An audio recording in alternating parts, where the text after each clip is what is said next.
El diablo. Biografía prohibida. En algún momento, todas las culturas le han puesto un rostro al mal intangible. Algunos han usado esta imagen para perseguir, demonizar y matar a los que no encajaban entre ellos. En la antigua Mesopotamia, la sequía, la hambruna y la enfermedad fueron vistas como la fase enojada de los dioses, así como eran muestras de su favor las cosechas abundantes y las lluvias restauradoras.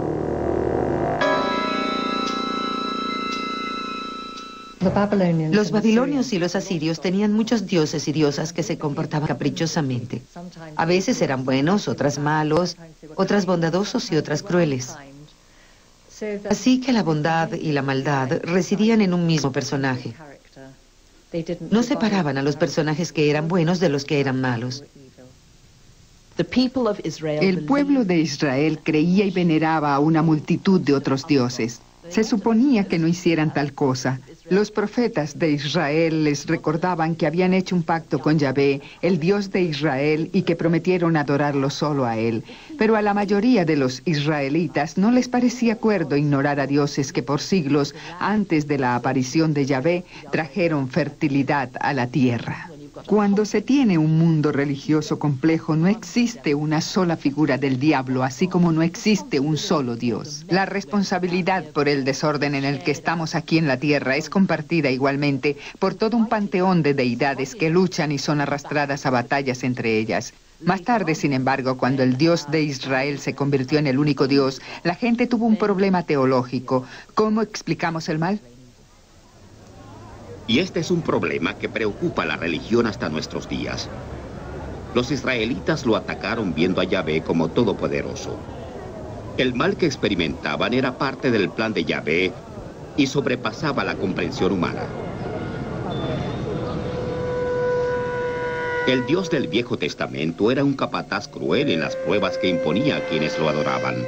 Demandó de Abraham, su más fiel discípulo, el sacrificio de su hijo Isaac, enviando en el último momento a un ángel para detenerlo. El Viejo Testamento incorporó de manera muy sentida la idea de que Dios era tanto bueno como malo. Así que todo lo que allí ocurría que se pudiera considerar maligno estaba absolutamente bajo Yahvé. No hay ningún intento de esconderlo tras una figura del diablo. En efecto, pienso que sorprenderá a un gran número de personas cuando lo lean y descubran que en él no hay absolutamente ningún diablo. Yahvé exigió una lealtad absoluta. Él era el protector personal de los israelitas y la justificación para la brutalidad que infligían a sus enemigos. Yahvé le habló a Moisés y le dijo: exige una completa venganza sobre los medianitas para los hijos de Israel. Y mataron a todo hombre, saquearon todos sus bienes y tomaron cautivas a las mujeres con sus pequeños. Moisés se enfureció con los comandantes del ejército. Maten a todas las mujeres que hayan dormido con un hombre. Solo perdonen la vida a las jóvenes que no hayan dormido con un hombre y tómenlas para ustedes. Los israelitas creían que eran el pueblo elegido de Dios, pero fueron invadidos en el siglo VI a.C.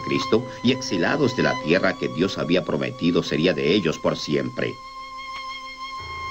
En el trauma del exilio y con su templo en ruinas, los israelitas empezaron a dudar de Yahvé. La creencia zoroástrica de un Dios puramente bueno y de un diablo maligno separado fue transmitida a los israelitas durante su exilio en Babilonia. Muchos de sus señores eran zoroastras. En Persia, el profeta Zaratustra explicó el mal en una forma completamente nueva. Hacia el 1200 a.C., habló por primera vez en la historia humana de un Dios puramente bueno y de un opositor espíritu del mal, Angara Mainyu. El zoroastrismo, religión fundada sobre sus creencias, aún vive, y 5 veces al día sus sacerdotes alimentan la llama sagrada en una tradición que no ha cambiado en miles de años. El espíritu maligno no proviene de Dios, no proviene del amo Ahura, porque para nosotros el mal es imperfección, es desequilibrio, pobreza, dolor, miseria, sufrimiento y muerte. Creemos que si Dios es perfecto, entonces no puede ser responsable de algo imperfecto. Así pues, el diablo vino a la vida en la religión de Zaratustra. La idea de un espíritu responsable del mal no logró una aceptación general, pero había sido plantada en la conciencia judía. No obstante, la principal idea ortodoxa permaneció y permanece hasta nuestros días. Yahvé es todopoderoso y no se necesita de ningún diablo. Discutir la noción judía del diablo es algo poco grato. Tal concepto no existe en el judaísmo. El mal es el que los humanos pueden hacer. Por ejemplo, una persona puede cometer un acto maligno. Matar es un acto maligno. La muerte de una persona no es maligna, es trágica. El mal no existe. En el nivel más simple, si no existiera gente, no existiría el mal. A pesar de esta opinión de la corriente principal, la influencia de la idea zoroástrica de un espíritu maligno separado de Yahvé puede vislumbrarse en los libros del Viejo Testamento escritos después del exilio. La primera noción de Satanás como una especie de criatura aparece en el libro de Job. Él es presentado como alguien que apareció con otras personas. Entonces Dios le pregunta de dónde vino y él responde que ha estado caminando por el mundo. En relación a estos versos de Job, a fin de explicar la existencia de la noción de Satanás, el Talmud establece que Satanás es el ángel de la muerte, es la inclinación al mal. Ello significa que la noción judía de Satanás no es alguna criatura independiente envuelta externamente en la creación del mal, sino una fuerza que existe dentro de los humanos. El Satanás de Job no era tanto un diablo, sino un fiscal en jefe en la corte celestial de Dios. Y esto fue lo más cerca que el Viejo Testamento estuvo de hablar acerca del diablo.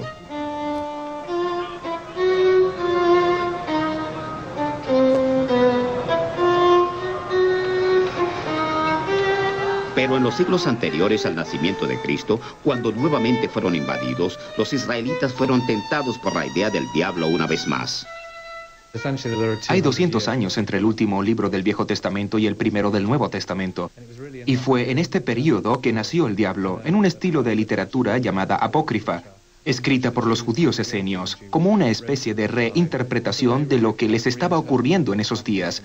Lo que quiero decir es que durante esos 200 años, los judíos pasaron por tiempos terribles y comenzaron a cuestionarse si eran el pueblo elegido de Dios, si Yahvé estaba realmente de su lado. Ellos no se atrevían a creer que Yahvé no estaba de su lado, así que desplazaron las cosas malas, las alejaron de Yahvé y le echaron la culpa al diablo.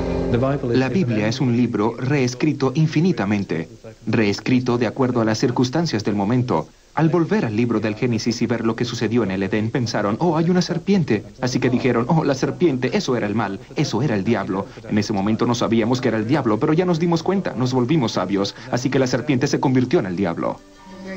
Los esenios hicieron una contribución significativa a la biografía del diablo. Se sentaron en el desierto, rumiaron y reflexionaron sobre 500 años de cataclismos y se hicieron la pregunta, ¿por qué comenzaron a ir mal las cosas? Y tenían la respuesta. Desde el principio fue Satanás, fue Belial y sus fuerzas, puestas a destruir al pueblo de Dios. Inventaron la historia de los ángeles guardianes, que no está incluida en la Biblia, como el libro de Enoc. Allí se decía que en el cielo hubo desacuerdos entre los ángeles buenos y los malos. Y los ángeles guardianes, quienes eran malos, bajaron a la tierra y entraron en el espíritu de la especie humana, teniendo sexo con un grupo de mujeres amables de la tierra, y crearon esta especie de raza. Y así fue que se dio nacimiento al mal en el mundo, y aquí entra la figura del diablo. Los detalles finales de la biografía del diablo han sido reunidos. Satanás fue creado por Dios como un ángel, pero en su orgullo por querer igualarse a su hacedor, cayó del cielo y cosechó venganza en la tierra. La caída de Satanás recuerda claramente la historia de los ángeles guardianes, uno de los relatos dejados siglos antes por grupos como los esenios. Satanás no nació en el Nuevo Testamento, sino en las escrituras dejadas por los esenios en los rollos del Mar Muerto. Alrededor del siglo II a.C. tenemos el comienzo del apocalipsis judío, que comienza a ver una vez más al Dios de Israel siendo arrastrado a pelear contra las fuerzas de la oscuridad. Estas fuerzas no están aún canonizadas bajo un príncipe particular llamado Satanás. Pero existe una asediada forma de religiosidad que se cuela dentro de ciertos aspectos del judaísmo. Y esto continuará hasta la destrucción del segundo templo por los romanos en el año 70 después de Cristo.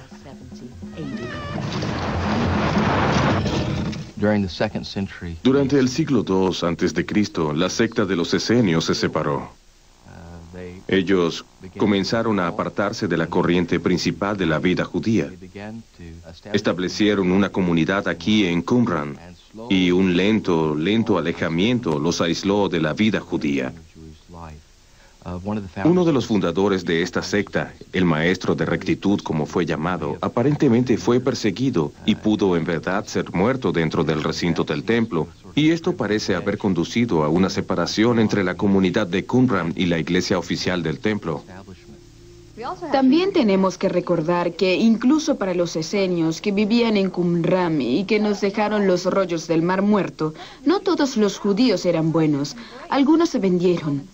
Algunos abrazaron la sociedad y la cultura romana. Algunos abrazaron a sus dioses griegos. Otros hicieron parte de la monarquía y la aristocracia dominante en Jerusalén.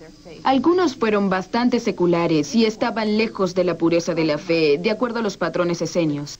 Cualquiera que se comprometiera en alguna forma con reglas gentiles era sospechoso para los esenios, y como resultado, los esenios vieron a ambos, el mundo gentil a su alrededor y parte del mundo judío, vendiéndose, y decidieron que no podrían vivir en él por más tiempo. Los esenios dejaron Jerusalén y se mudaron al desierto. Aquí podían vivir una vida de pureza.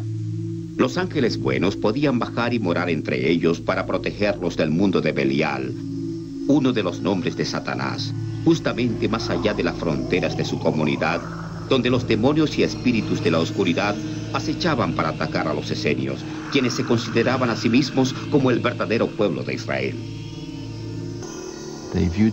Se veían a sí mismos viviendo los últimos días, aguardaban el momento en que Dios enviaría al Mesías.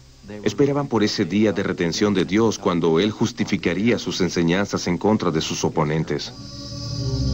Aún no está claro si el propio Jesús era un esenio, pero las imágenes de sus escritos son profundamente similares a las del posterior Nuevo Testamento.